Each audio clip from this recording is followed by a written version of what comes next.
Hello po! Magluluto tayo ng kalabasa. Dinengdeng na kalabasa. Kailangan natin ng tubig, ng ginger tsaka patis. Pakuluan natin to for about mga 2 minuto.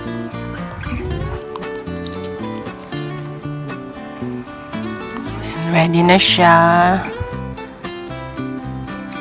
After how many minutes? Just 2 minutes is enough.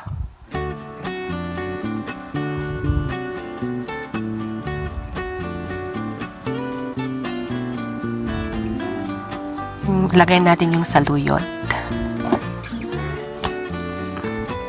Yan po yung saluyot natin. Mukha po siyang luto kasi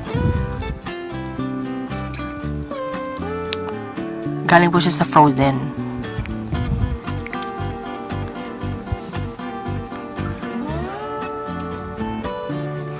Ipakuluan natin ng around 5 minutes. Kaya dinagdagan natin ng tubig kasi kailangan para sa susunod nating ilalagay na kalabasa.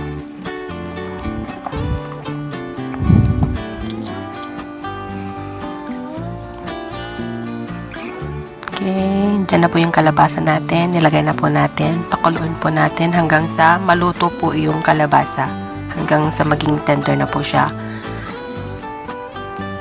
Pag luto na po yung kalabasa, ready na po siya.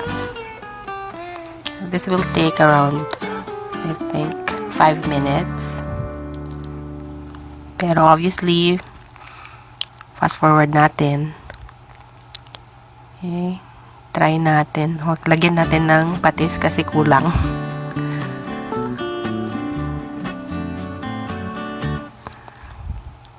Huwag masyadong maalat ha. Yung katamtaman lang.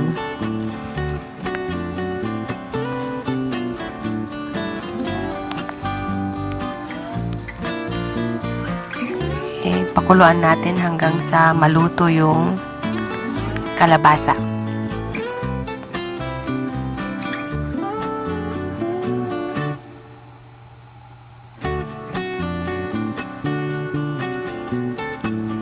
Okay, almost ready na ata. Try natin. Tusukin. Okay, ready na siya. So, we need a minute for it to cook.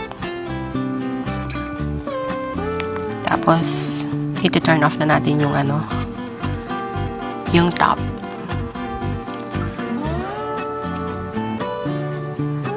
Bakit nagre-red pa? Okay. Turn off na siya. Ready na siya.